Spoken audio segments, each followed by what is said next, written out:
unanimous consent to include in the record a report by domestic violence experts and researchers about this bill.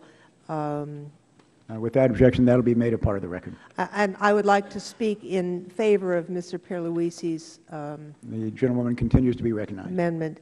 And just to quote from an additional letter from the many law enforcement officials, the letter that we entered into the record a short time ago. This is what they say.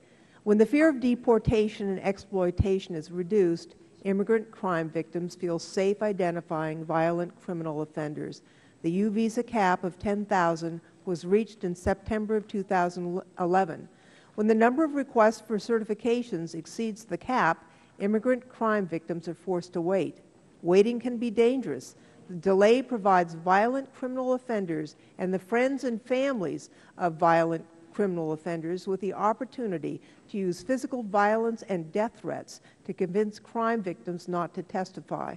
When criminals have additional time to terrorize crime victims and convince them not to participate in a criminal investigation or prosecution, more and more violent offenders go free. We strongly urge an increase in the number of U visas granted on an annual basis so that more violent criminal offenders can be arrested and held accountable. I think that letter speaks volumes about what this is about.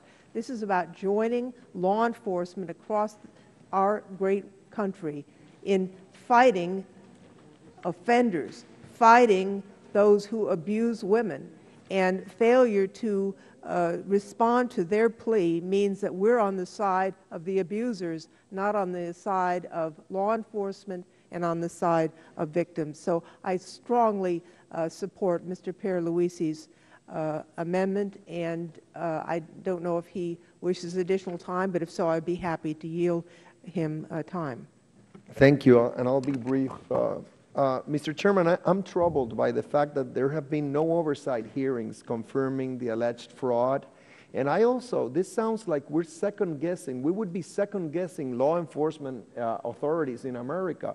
Are we saying that they are not capable of determining whether a victim is cooperating duly, and they're not capable of managing their own cases and deciding that they need the victim's cooperation and support, and so request these visas? There has been no oversight, and so I'm troubled by the fact that we are making this drastic change, and on top of it, that we are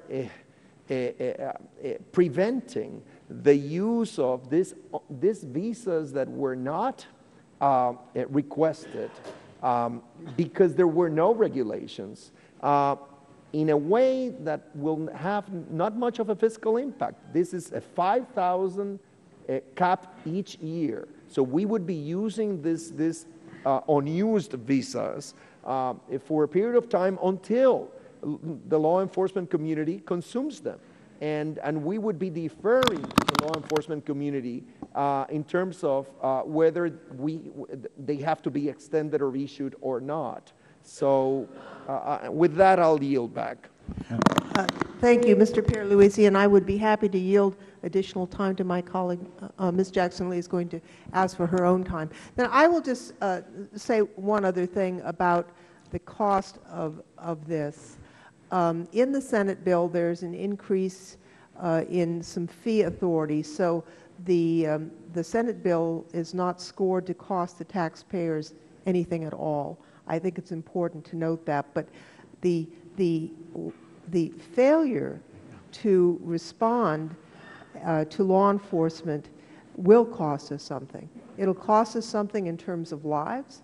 It'll cost us something in terms of children traumatized, neighbors put at risk by violent offenders. There is a cost to society if domestic violence is not met with a very firm law enforcement response with an eye towards protecting the victims. If you don't protect the victims, they can't come forward. And so I regret to say that the bipartisan consensus on this very clear principle appears to have been lost here in the House.